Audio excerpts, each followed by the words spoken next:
Well, folks, this is it. It is Sunday, the 14th of September, and Dottie and I are on our way home. We're pulling out now. Got 338 miles to get home today. We're pulling out of the RV park, saying we've said our goodbyes to everybody. Kind of bittersweet, sad.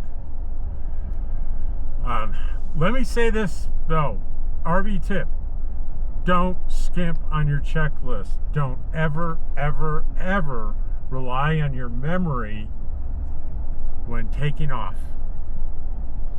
I've been doing this a long time. I've done this many times, and I was absolutely convinced when I put the stairs up and locked up the camper that I'd done everything inside, and I got in the truck, got it started, got everything ready to go, went through my checklist. I drove from my campsite to just to get out of the field, and then I stopped behind the RV office to finish the checklist, and I discovered a minor miss. It was I did not put my latches on the refrigerator. So I get up and I go inside, and lo and behold, guess what? Already the freezer door was wide open. Had I not done that, both doors would have come open, and everything would have been all over my camper when I arrived home. Not fun. So do those checklists. I have a super long one, but it's been a long time since I've forgotten to do something. A really long time, because I use that checklist every time. So I'm going to check in with you as we go through interesting parts of the trip. We're going from Eagle Nest, New Mexico, all the way to Artesia, New Mexico. And so I've been here in Eagle Nest for the summer. I got here June 6th. Today's September 14th, so that's how long I've been here. I've already had something happen. I haven't even gotten into the village yet. My iPhone holder just fell off the windshield along with my iPhone, and I have a feeling it's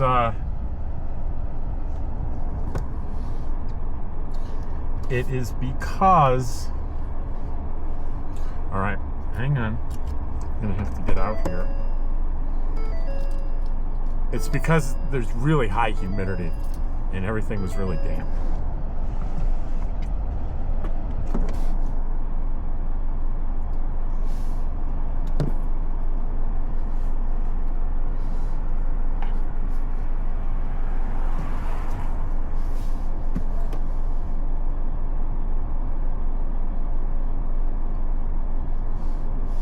Okay, this is very strange.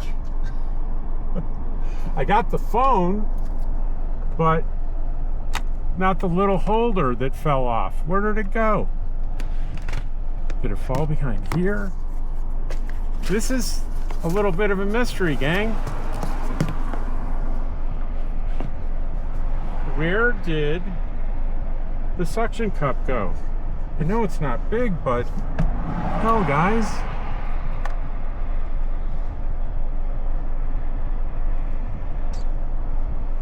Well,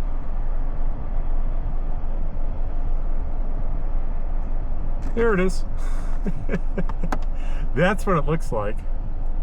So we'll just wet this a little bit. Undo the suction. Put it on again at the same spot. That was that was a little bit of a mystery.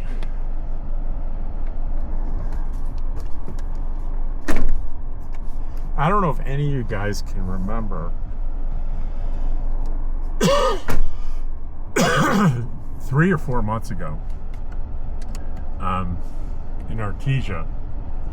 Here, let's get back out on the road here. All right. In Artesia, Dottie's food bowl mysteriously disappeared, and I tore apart everything, and people were making suggestions, in the comments, and I went through the garbage. I went through everything, and I could not find it. Finally gave up, bought her a new one, and last week it suddenly appeared in plain sight. I mean, it wasn't hidden. It wasn't like I went into a corner and went, aha, there it is. It was in plain sight. I don't know what to say about it. I just don't, I don't know. Dottie doesn't know what to say about it. So Dottie's got here, what am I thinking?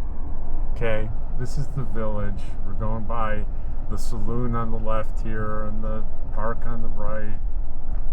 It's a beautiful day. Look at it. Great day for a drive. I tell everyone that even though I've been doing this coming up on very close to 4 years, I get nervous every time I go to pull my trailer anywhere. And the nervousness lasts about less than a mile. Like, I just left, I'm less than a mile away from the campsite, and I'm not nervous anymore. Very strange, huh? I'm pretty confident. Well, not overly confident. That's a mistake. Let me face back again. Oh, you got the sun in your eyes, don't you? You know what? I did a whole video. I titled it "My Last Trip Through Cimarron Canyon," and I did the video, and I talked about some cool stuff, and I had an interesting time in Cimarron, some good footage. And then when I went to edit, I noticed I did that in the morning, and the sun was shining on the camera the whole time, ruining virtually every single image of the canyon. I mean, ruining it, with the rare exceptions when the sun went behind a tree. And I debated, and actually I'm still debating whether to release that video or not. Apologies ahead of time if you see it. I'm gonna go ahead and keep it on release, and I'm just curious if I get a lot of, boy, that's really terrible, that kind of criticism I don't mind, because that's legit. And if it really bothers people and they tell me, I'll get on there, I'll pin a comment, and I'll say, I won't do that again. I'm sorry. I want to leave it because I thought there was a lot of good verbal content, but certainly everything else was messy.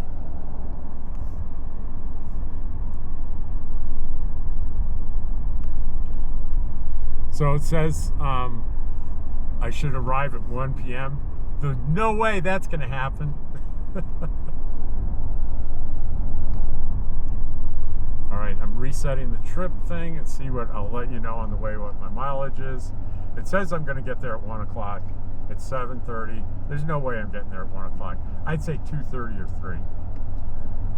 I'll probably stop for gas just as a safety measure, as I've learned from Pup Camper 58, my buddy, my close friend, the lovely Cheryl. Now, if you haven't subscribed to Pup Camper 58 and started watching her adventures camp hosting in Tennessee in a state park, you're missing out. You're missing out. So check it out, PUPCAMPER 58. Now, that beeping you hear is my tire pressure monitoring system saying your tire pressure's too low, but it's really cold this morning, and I think it'll climb, the pressure will climb to normal pretty soon. If not, I'll pull over and I can fill it with you've seen my face enough. We'll fill it with, I have a tire pressure battery operated thing. I'll top off the pressure. But this is what they call the valley, and it's the road between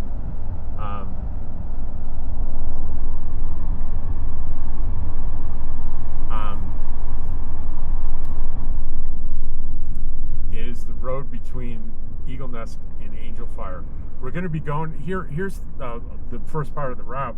We're going to go through Angel Fire. We're going to go through a beautiful mountain pass in Guadalupita, where one of my favorite state, if not probably my favorite state park, Coyote Creek State Park is. And if we weren't pulling the trailer, I'd take you through the park and show it to you. But since we have the trailer, we're not able to do that. We'd be able to, but it would be stressful.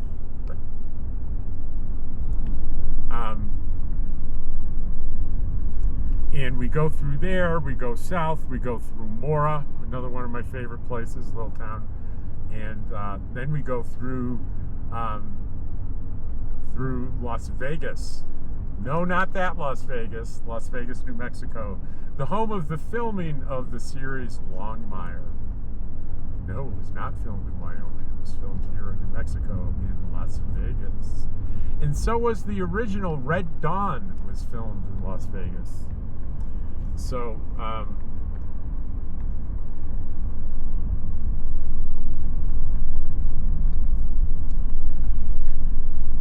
so I will keep you abreast of what's going on. Right now it says I'm getting 13.3 miles per gallon, which I know is utter BS. Sample size is not big enough. If I get, coming up here, I think it was just right around 9.9 or 10, but I was going from the elevation in Artesia, which I think is maybe 3,000 something, up to 8,300 over that day's trip, and now we're doing the opposite, so gravity is working in our favor. So I'll be really thrilled with 11. If I get 12, you'll get me. I'll do it. I'll dance the jig in front of the car on camera. I'll be so happy.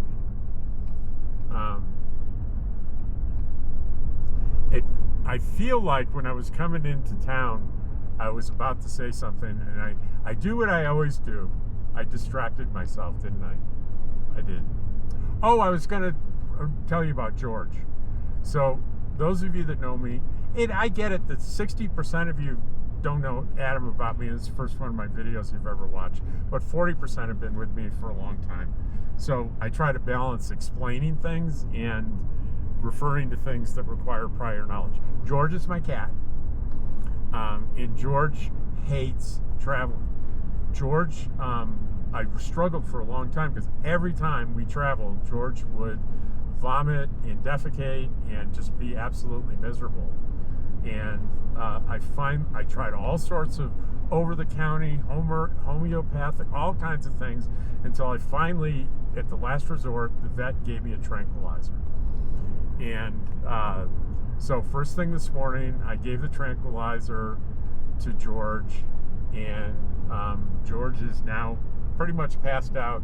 Dottie's bed over here, you can, well, you're not looking at me, you're looking at the road, but George is underneath Dottie's bed in a little dark place like cats like, and hopefully, probably what will happen if history is any thing, is the tranquilizer will start wearing off right about an hour before we get home, and he'll be miserable for the last hour. Hasn't had no food today, just a small dinner last night. So if there's any of that vomiting or anything, it'll be very small. And so you might ask, well, why don't you give him more medicine? Or I don't want to give more than one dose. I just think it's not good for him. I mean, I will admit it's not the vet that told me that. It's my instincts say one dose is enough. So in another dose, I think would be, I don't think would be a good thing for George. So anyway, I'll let you know how that goes with George. Those of you that are curious about my little buddy George. Dottie's already sleeping. All right, so you've already seen this stuff. I'll get back to you when I'm to some news. All right, we are beyond Angel Fire, and we're on this mountain pass about to go into Guadalupita. And you see there's road construction here. There's one-way traffic, but it's Sunday, so that's not working. So you just got to be extra vigilant because it's narrow and somebody could be coming the other way at any moment. I I just got off the phone with my sister, and I had to hang up because I started really seriously losing cell phone signal here. But look at this. And this is really steep. It's almost really scary steep. But you won't be able to see that on the screen, but this is steep. But it's beautiful.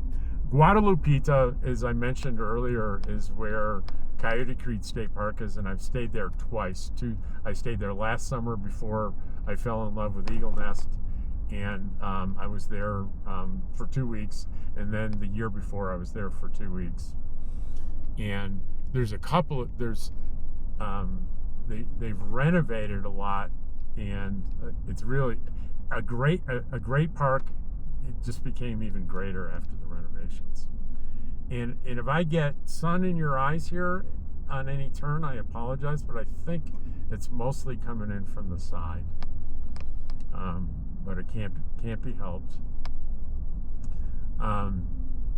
This is probably the most treacherous part of the whole trip today. And I'm glad to get it out of the way, bright-eyed and bushy-tailed and wide awake. To be really careful going through this mountain pass, this beautiful mountain pass. Look at those views, folks. Look at it.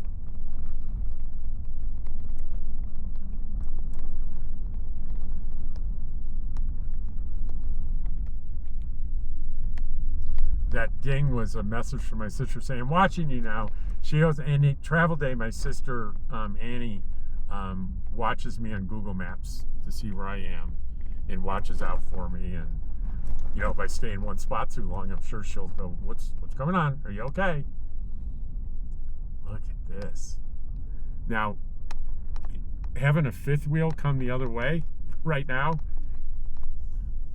would be problematic. Another good reason to get an early start here to get through this pass. In the summer on a busy weekend, I'm wondering if they, in the summer, if they have the pilot car and everything going on Sundays, and maybe it's just now, because I can't imagine running into anything other than just a plain vehicle coming the other way. It would be, we might find out, right? We're not through it yet. We got a ways to go. But I really thought you'd like to see this part of the trip because I think it's really pretty cool.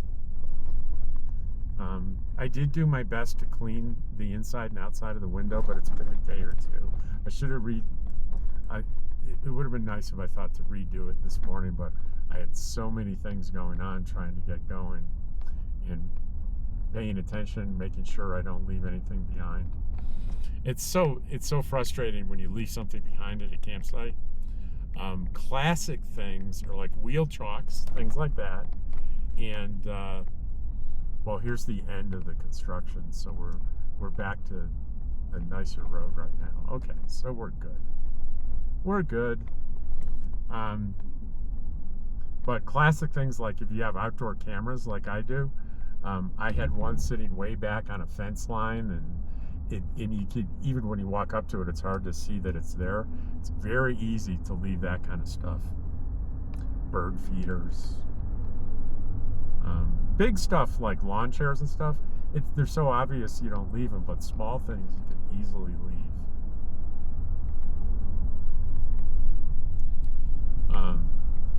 So, George update already. This hasn't really happened before, but while I was talking to my sister, George crawled out, got under my legs, and did a few dry heaves. But then nothing really came up, and he went back underneath, so I think he's okay, but I felt terrible. Usually, as I said, it's in the last hour of the trip that the medicine wears off. So we have a new vet now in Artesia, so I'll take George in this fall and explain everything, and maybe this vet will have a better idea about what medication to use. Maybe there's a strong, straight anti-nausea medication that we can try. Because our next trip in the last couple of days in November will be a 2-dayer to Quartzsite. So November 30th, we'll drive probably half or 3/4 of the way to Quartzsite, stay one night in an RV park on the way, and then go into my spot on December 1st in Quartzsite. There's cars coming the other way. It's first ones.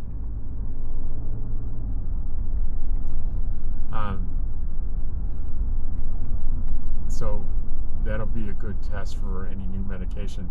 I'm going to continue to work with a veterinarian and do whatever it takes to get George as comfortable as possible traveling. And so I'll always keep you updated on that. But what I've learned is, if he's not feeling good, he'll come out to me and sort of crawl, not under my legs, but behind my legs, between the seat and the legs, and that's where he's comfortable when he feels sick. And don't worry, it's not interfering with my driving. I'm still in total control. He doesn't go crazy and get underneath my feet or anything. But it's a good sign that he went back to his little hidey hole, because that means he's feeling better.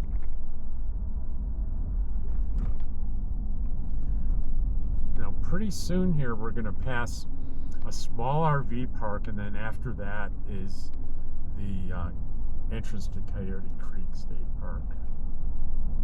And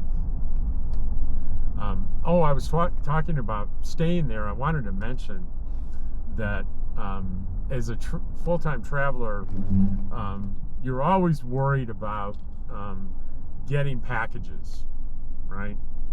If you're anything like me, you worry about getting. Look at that old cabin there. Cool. And there's some places like state parks, they won't take your deliveries at the state park office. I've not known one. There could be some that'll do it. I've heard about someone having an experience where they said sure, but generally no, they don't. So like here in the state park, it's pretty darn far from any place that can deliver packages or any mail service. For a mail service, you'd have to go all the way to Las Vegas, about an hour or more drive. There were Amazon lockers in Mora, which is much closer, but still 25 minutes away. And here's the thing about post offices. A post office is under no obligation to accept a package from one of their competitors, like UPS or FedEx.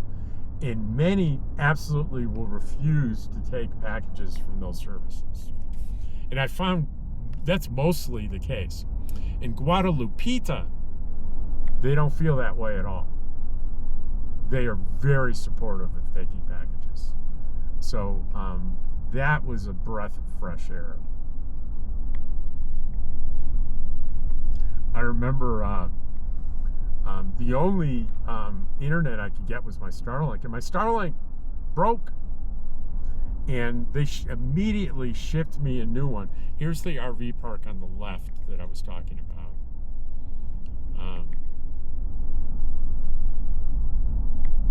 And they shipped it by FedEx. But for some reason on my FedEx tracking, I could see it. There was a feature on there, I don't know why, sometimes it's there, sometimes it's not, where I could see where the driver is, the delivery day. And I noticed that he was going to come after the post office was closed. So I drove to the post office when I figured he was around Mora, close enough. And sure enough, I stood out in the driveway at the edge of the road and flagged him down. And he pulls in with a big smile on his face and hands me the Starlink package. It was wonderful. It really was wonderful.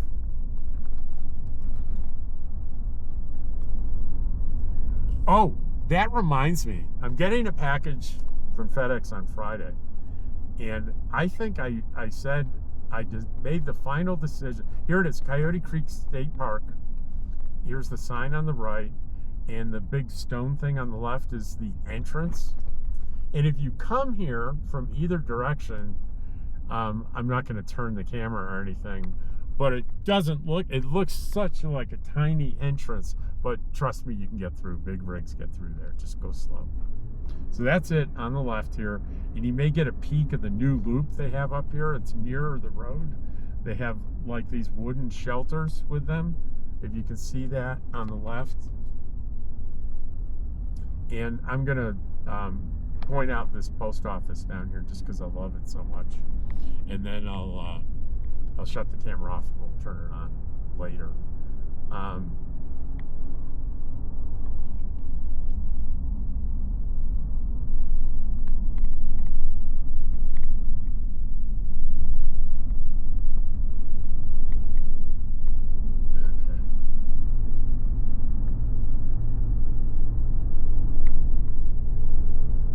Anyway, I said in a previous video, I made the decision not to get the new iPhone.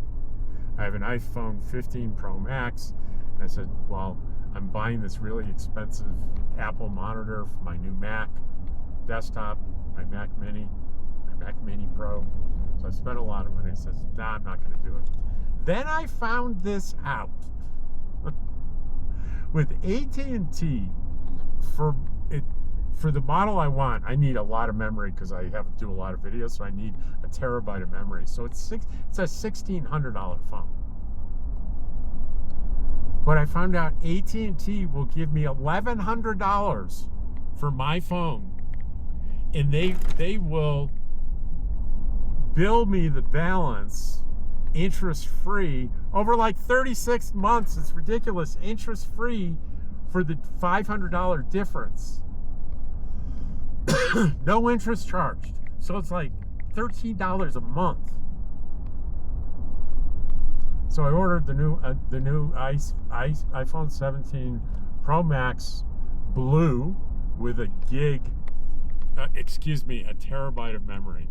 And that'll be a little adventure because absolutely they send it by FedEx and they absolutely require a signature. And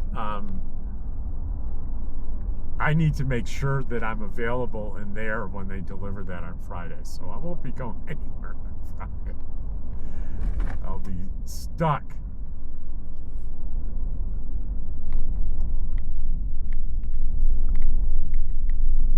But that's okay. I do not mind. So this is the road between Guadalupita and Mora. And I just love Mora's this just charming little town. I just love it so much. And when I was staying here in Coyote Creek, I visited there frequently and did quite a few videos. And the Mora videos have had a pretty steady following for years. And that's one of the things I find. If you do sort of a video that is fairly well done in an obscure little town somewhere, it'll be an evergreen video for this reason. That people that are interested in the little town will search for videos on it, and you'll be one of the only ones because it's so small and obscure. So there are not many videos out there in Mora, but probably if you search for Mora, the majority is you're gonna find me. Now I think the post office is coming up pretty soon. We're in Guadalupita officially, and there's the post office on the right there. You can see it, that small building. And this is see the entrance there on the right? I stood right there at the edge of the road as the FedEx truck is coming around the corner because I didn't want him to pass. No, he probably, he's a local guy. He knows the post office is closed. So I want to make sure he didn't pass me out. And he didn't. All right, I'm going to turn this off. I'll turn it back on again when we get interesting. So it's been quite a while since I hit the record button. It's 10:40 and it says I'm going to get there still saying a little before 1 o'clock. And it looks like I'm on track to do that. So what's that? 2 hours and 25 minutes or something to go. And I realized, there's not much interesting. I've got so spoiled by northern New Mexico and all the beautiful vistas and mountains and valleys and rivers and lakes. And here we are in a very different looking New Mexico. It's flat. It's a little boring. But what have I been up to on the trip? Well, Dottie's been sleeping. Haven't heard a peep from George since, that little hiccup in the beginning. And Dottie's sound asleep. And I have managed to contact all my brothers and sisters and my friend Cheryl. So I've had phone conversations with everybody, which is kind of my habit on my travel days, is to fire up the old iPhone and touch base with people and let them know that I'm changing locations, what I'm up to, where I'm going, and to find out what's going on with everybody else's lives. It was a great opportunity. My brother's Frank, his partner, her name's T, and it was her birthday yesterday, and I was a day late and $1 short on a Facebook message to her this morning. So I called him, and he was sitting with her, and I said, put her on speaker. And he did, and I sang her happy birthday, which could have, my voice and my singing voice could maybe, it's the thought that counts.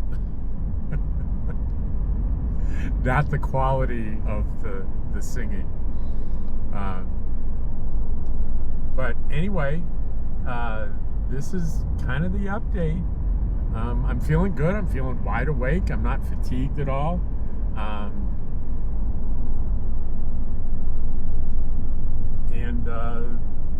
The mileage is not good. I'm right at 10.0 miles per gallon. My hope that because we're going down in elevation, my mileage would be better. False hope. It's not going to happen. So I guess I'm going to have to, if it stays at 10 miles per gallon, and that's it, the sample size is 174 miles that I've traveled so far, and I'm getting 10. So it'll be close to that. But that's not a lot difference than the trip up. I'm not sure I completely understand that, but I'm not all that well versed in that kind of stuff. But I thought that a long trip going up in elevation would be worse mileage than a long trip going down in elevation. And so far it doesn't look like that's going to be true for whatever reason. So I'll probably, the next clip of me is going to be sitting in my little house. And I look forward to that, and I look forward to seeing you in just... Well, I was wrong. I'm not home. I decided that, you know what? We're going through Roswell, and I thought I'd show you part of Roswell. It's famous for the incident in the 40s with the UFO. There's really not much to see. I mean, it's not like you drive through here for me to be and my therapist, and you see aliens. It just doesn't exactly work that way. There is a museum here that I've been to. It's pretty good. It's not great, but it's pretty good. It's interesting. It's right in the middle of downtown, and I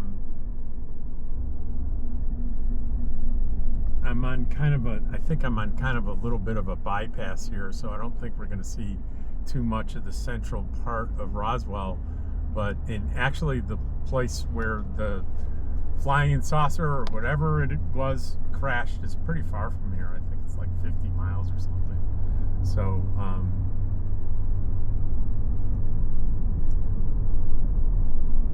and I think it's on private property, but someone, I hear on the internet there's a way to get to it, and it's near some public land, or I'll figure that out in the next couple of months and see if there's any way to get to the actual spot. Even though there's nothing there, I think it's kind of interesting to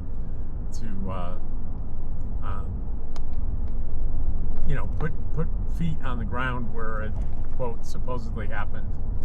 And there's still a lot of controversy about really what was it and what happened.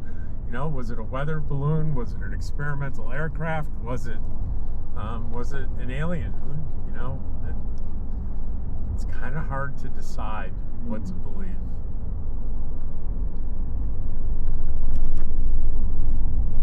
And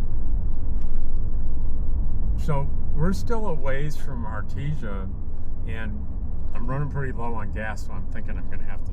I should stop at the next gas station and fill up just to make sure.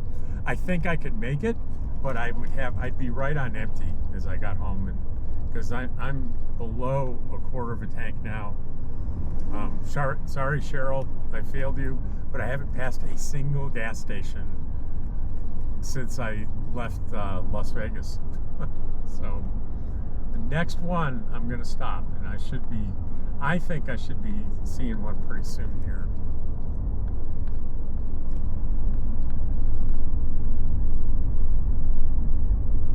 And I've never been on this route before. It's called the Relief Route. I guess it's a bypass around Roswell, because I've never really come from Eagle Nest to Artesia before. This is a first.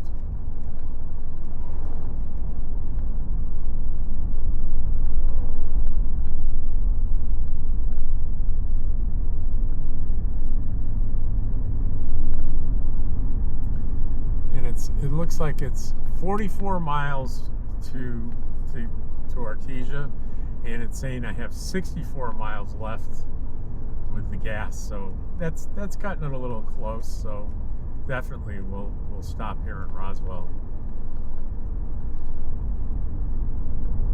It looks like it's almost about 5 miles from here to get to where there might be a gas station, I think. I think. We'll see. I'll be back in a minute. Well, folks, I have made it back to Artesia. I'm home, and it cost me $100 in fuel. $100 for 301.8 miles.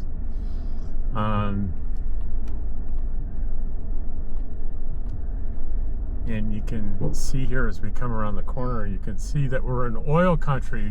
If you don't see it, you haven't seen it yet, you'll see it in a minute. And you'll get what I'm talking about. There you go. Well, it's behind the trees. I don't know if you can see it. Can you see it? The big old flames up there.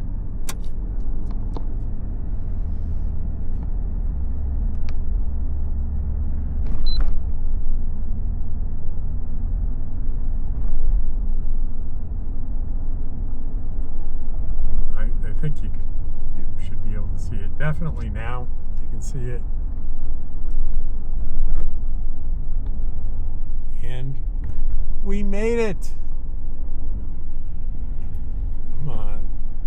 Oops, I hit the button. All right, Dottie and I are glad to be home. I see the Ford dealer up here. I'll have to make an appointment to have the oil changed and have everything checked out from the summer. Make sure no critters chewed through any wires or anything. That we're doing good on that. Disappointment, 9.7 miles per gallon, worse than the trip up. I can't figure that out, but it's the reality. What can I say? But it was a very pleasant trip. I got to talk to my friend Cheryl, my brothers and sisters, and it was a pleasant drive, and I'm happy to be home. And I'll see you tomorrow on the next video. Take care.